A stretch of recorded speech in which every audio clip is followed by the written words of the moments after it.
What if I told you that millions of dogs and cats were being abused every single year, not just in Southeast Asia, but instead in Europe, Australia, North America, everywhere? That as we sign petitions to stop people eating these animals, they are also suffering and dying on our doorstep as well.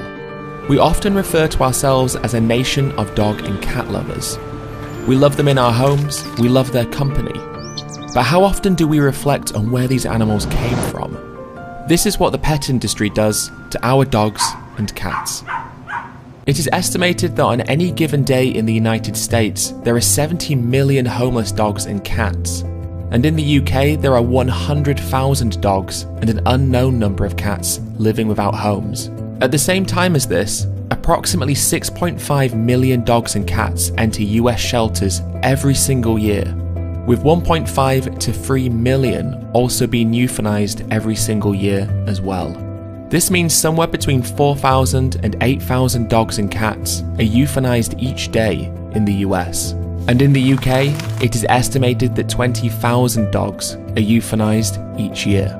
So how can it be that the nations who pride themselves on loving these animals are also responsible for millions of them suffering and dying every single year? Of course, it is easy to feel angry at the shelters and organizations that are euthanizing these animals. But by doing that, do we miss the bigger issue? To find out who is at fault, the real question needs to be, why are there so many dogs and cats in the first place? In order to answer this, we must split the answer into two. Firstly, the issue of spay and neutering. The reproductive cycles of one female dog and her subsequent offspring can produce 67,000 puppies in just 6 years, while a female cat and her offspring can produce 370,000 kittens in 7 years. With these numbers, it becomes easy to understand how overpopulation becomes a significant problem, especially as there are tens of millions of dogs and cats who are not spayed and neutered. And to add more to the spay and neuter argument, a study conducted by Banfield Pet Hospital on a database of 2.2 million dogs and 460,000 cats concluded that both species live a significantly longer life after being neutered or spayed. But there is of course also the issue of humans breeding these animals as well. The most infamous examples of this are of course puppy and kitten mills, which are essentially commercial breeding facilities for the mass production of dogs and cats. These facilities, which are legal and in the US are even USDA licensed, are where most pet stores globally get their puppies and kittens. In these mills, animals are usually crammed into overcrowded cages, denied healthy food, clean water, and veterinary care. The animals are bred constantly, and the horrific conditions, poor genetics, early weaning, and stress can cause the puppies and kittens to develop serious health and behavioral problems. Once the animals are no longer able to be bred, they will normally just be killed, and these are the legal facilities. In the EU, 46,000 dogs are sold every month between the member states, with most of them being unregistered. In fact, according to Interpol, the trafficking of pets is the third most common form of international trafficking after weapons and drugs. But what about smaller breeders? Breeding puppies and kittens is often seen as a quick way of making money, as it is a lucrative business. However, the issues, albeit on a smaller scale, are still prevalent with smaller breeding businesses as well, with puppies and kittens being prone to health problems, birth defects, and incorrect medical care.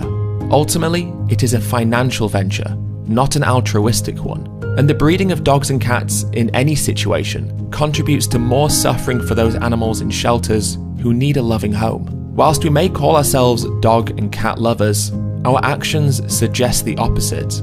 Millions of people buy puppies and kittens from breeders, and then either can't handle the responsibility or change their minds and then put these animals on the street or into shelters. With the huge number of animals being euthanized and forced onto the streets each year, it cannot be ethically justified to breed these animals, especially just to make money from them.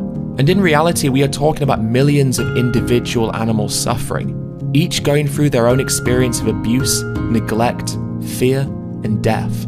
Our selfishness has even led to us going to extreme lengths to selectively breed dogs so that they have specific traits, even though doing so comes at a detriment to their well-being. For example, toy and miniature breeds who suffer from dislocated kneecaps and heart problems, and dogs with flat faces and shortened air passages who suffer from breathing problems.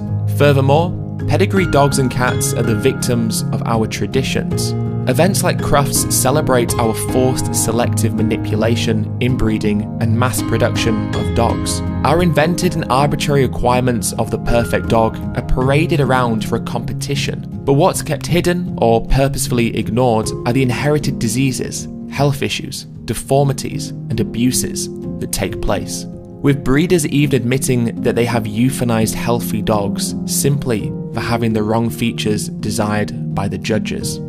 But there is good news, as it is also reported that the number of dogs and cats being placed in shelters and also euthanized has decreased since 2011, with more and more people looking to rescue animals and not buy them. Ultimately, we cannot simply pay lip service when it comes to protecting animals. It is through our actions that we can make sure that what we say is in alignment with what we do. For the sake of those we claim to care about, always adopt and never shop.